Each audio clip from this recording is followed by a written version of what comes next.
Assalamualaikum warahmatullahi wabarakatuh. Jumpa dengan saya lagi, Neng Eva.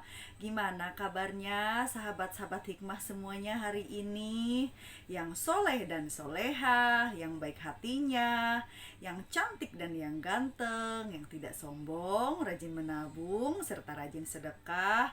Semoga hari ini sehat-sehat walafiat dan dalam lindungan Allah Subhanahu wa Ta'ala. Dan semoga kita semuanya mendapatkan kucuran rahmat, keberkahan, dan keridhoannya, serta mendapat syafaat baginda Rasulullah Shallallahu Alaihi Wasallam, baik ketika di dunia maupun di akhirat kelak. Amin, amin, amin, ya robbal alamin. Baik sahabat hikmah semuanya, sebelumnya saya akan mengingatkan bahwa video konten YouTube ini dibuat untuk umum dan untuk siapa saja yang mau mengambil pelajaran, manfaat serta hikmah di dalamnya, dan juga untuk pertumbuhan dan perkembangan jiwa kita setiap harinya ya. Dan juga saya akan mengingatkan bahwa video konten YouTube ini dibuat tidak untuk menyinggung hati siapapun atau tidak untuk merendahkan siapapun. Justru sebaliknya, di sini kita belajar berbenah jiwa, belajar menata jiwa, belajar menyembuhkan segala penyakit-penyakit batin ya, khususnya gitu. Karena di sini tentang jiwa, otomatis berhubungan dengan penyakit-penyakit hati gitu atau penyakit-penyakit jiwa. Jangan-jangan di sini kita ada yang sakit jiwa, sakit hati. Maksudnya hati yang berpenyakit gitu. Hati yang berpenyakit itu seperti apa? Ya contohnya kita masih memiliki iri hati yang menuju kedengkian, atau misalkan dengki atau hasad gitu ya, atau misalkan masih lebih banyak membenci orang daripada suka sama orangnya gitu kan, atau misalkan suka memfitnah orang atau menuduh orang yang tidak gitu kan, atau misalkan dendam gitu kan karena merasa diperlakukan tidak baik, lalu kita ingin membalas sesuatu keburukan itu dengan keburukan lagi atau yang lebih buruk dari itu. Naudzubillah ya, itu namanya dendam. Nah ada juga penyakit batin, depresi itu penyakit tidak menerima kenyataan gitu, sehingga energi empedu itu melemah. Makanya manusia itu banyak terjangkit asam lambung. Nah sesungguhnya asam lambung itu kan kalau bagi yang mengerti itu adalah penyakit tertutupnya energi gitu. Jadi energi atau melemahnya energi di dalam badan kita, terutama bagian rongga perut gitu kan. Nah itu berhubungan dengan penyakit-penyakit batin, penyakit tidak menerima kenyataan gitu. Misalkan ada masalah nggak nerima, ada masalah nggak nerima, ada masalah menolak kenyataan gitu, sehingga tidak sadar dari tahun ke tahun. Jadi dari setiap masalah demi masalah energi itu melemah sehingga menyebabkan asam lambung gitu. Tapi kalau orang nyangkanya saya sakit mah karena kurang makan gitu, padahal kalau memang kurang makan, kalau udah makan harusnya kan sembuh, tapi ini nggak sembuh ya karena itu tadi. Jadi secara spiritualitas bahwa asam lambung itu adalah melemahnya energi di dalam rongga perut yang berhubungan dengan ya itu tadi. Jadi karena kita tidak menerima kenyataan atas ujian atau masalah apapun yang terjadi kepada diri kita, maka akan menyebabkan yang disebut dengan asam lambung itu. Sesungguhnya itu adalah penyakit orang-orang yang depresi gitu. Tapi depresi ini tingkat-tingkatan ya, maksudnya tidak semuanya asam lambung juga. Kalau memang segera disadari, terus misalkan ada rasa-rasa nggak enak di perut gitu kan, kita minum aja baca bismillah atau selawat nabi gitu, terus baca istighfar gitu dengan memohon ridho Allah untuk kita itu bisa lebih menerima kenyataan hidup dan menerima setiap permasalahan yang terjadi bahwa itu adalah dari Allah gitu ya. Terus misalkan kita minum gitu sedikit-sedikit, itu akan mengurangi penyakit tersebut gitu, karena memang penyakitnya itu ya dengan kesadaran jiwa gitu. Makanya kenapa tak heran kalau orang yang memiliki penyakit asam lambung itu kadang-kadang diujinya itu dengan takut mati. Tiba-tiba depresi kan orangnya jadi ada apa sih, kecemasan, ketakutan gitu kan, yaitu ya hasil dari energi negatif yang dia tumpuk sendiri di dalam jiwanya gitu. Kok saya jadi ngebahas asam lambung dan depresi ya, padahal judulnya ini bukan ngebahas ini, tapi nggak apa-apa ya, yang mungkin ini lebih dibutuhkan, mungkin ya adanya saya bicara seperti ini mungkin lebih dibutuhkan untuk banyak para penyimak, atau sebagai antisipasi agar kita tidak mengalami hal seperti ini gitu.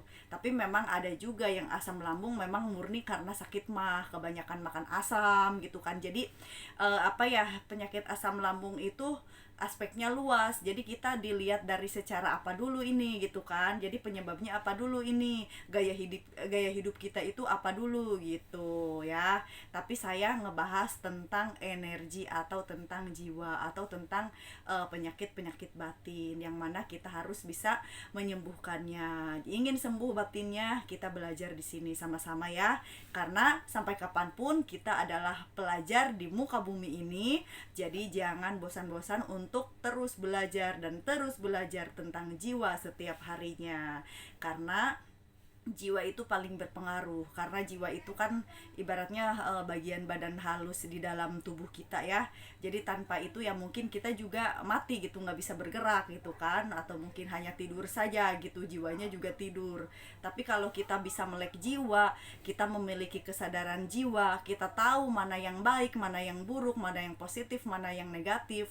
Namun lebih dalam lagi, jika kita menyadari bahwa semua kebaikan dan keburukan itu datangnya dari Allah Subhanahu wa taala gitu kan.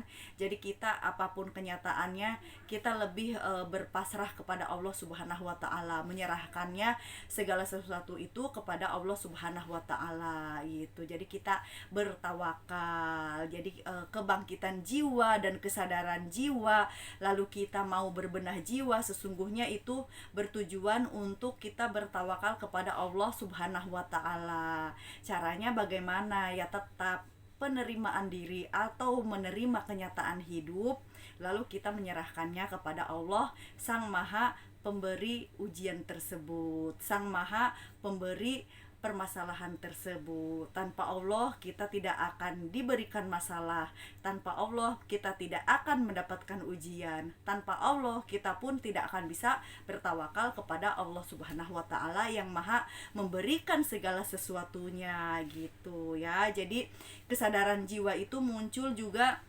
bertujuannya selain untuk mendapatkan ridho Allah Subhanahu wa taala, juga untuk kita bertawakal, karena itulah hal yang paling penting ya. Sebagus-bagusnya jiwa itu ya hati itu yang bertawakal kepada Allah Subhanahu wa taala. Kalau kita sudah bertawakal akan timbul keridhoan. Jadi tawakal ridho, maka akan diridhoi oleh Allah Subhanahu wa taala. Amin ya. Jadi intinya apapun permasalahan hidup kita, apapun ujian kita, tetap harus sadar bahwa Allah yang memberikan, Allah pula yang akan menyembuhkannya. Tanpa Allah kita tidak bisa apa-apa. Jadi berterima kasihlah kepada orang-orang yang Allah kirim untuk menjadi sababiah permasalahan dalam kehidupan kita gitu. Allah menghadirkan seseorang, Allah menghadirkan sesuatu di dalam kehidupan kita untuk menguji kita sejauh mana kekuatan batin kita gitu. Jadi kalau misalkan kita diberikan masalah, apakah kita itu bertambah penyakit batin kita, ataukah kita itu malah banyak amalan ibadah batin kita kepada Allah Subhanahu wa taala gitu. Jadi tinggal kita itu termasuk golongan yang mana gitu kan. Apakah misalkan setelah diberikan masalah kita makin legowo, makin bertawakal, makin surrender gitu kan kepada Allah gitu. Oh ya Allah, saya sadar bahwa semuanya ini dari Engkau, maka ini adalah pelajaran untuk hamba untuk menjadi lebih baik lagi, atau untuk meluaskan ibadah batin hamba lagi. Yang tadinya hamba hanya sadar atau sabarnya itu misalkan sedikit-sedikit gitu, mungkin sekarang sabarnya itu lebih meluas ke dalam beberapa masalah gitu. Kadang-kadang sabarnya itu itu cuman satu kasus, yang dua kasus misalkan marah-marah gitu. Sekarang ada beberapa kasus pun bisa lebih sabar dan tawakal gitu. Atau apakah setelah kita diberikan ujian itu malah bertambah penyakit batin kita, misalkan tambah mendengki orang yang dengki kepada kita, tambah benci orang yang membenci kita, tambah misalkan marah kepada orang yang marah kepada kita gitu kan. Nah di situ hati kita lah, jiwa kita lah yang mampu bertafakur gitu, bercermin diri atau bermuhasabah diri, termasuk ke dalam golongan yang manakah kita gitu. Namun sesungguhnya Allah memberikan ujian itu tentu tidak akan tidak akan melampaui batas kemampuan kita ya. Adanya kita diberi ujian oleh Allah itu berarti kita mampu dan kita kuat ya. Tentunya kemampuan dan kekuatan itu juga karunia dari Allah Subhanahu wa taala. So bertawakallah, apapun yang terjadi serahkan semuanya hanya kepada Allah, dan kita penuhi dengan ibadah-ibadah batin dan juga ibadah-ibadah lahir ya. Oke, cukup sekian. Saya mohon maaf kalau ada kesalahan dan kekurangan dalam menyampaikannya. Saya hanya manusia biasa yang belajar dan terus belajar. Ambil baiknya dan buang buruknya, dan juga semoga bermanfaat. Minal aidin wal faidin, mohon maaf lahir dan batin. Wassalamualaikum warahmatullahi wabarakatuh. Orang baik pandai mengambil hikmah, sehat lahir batin is the best.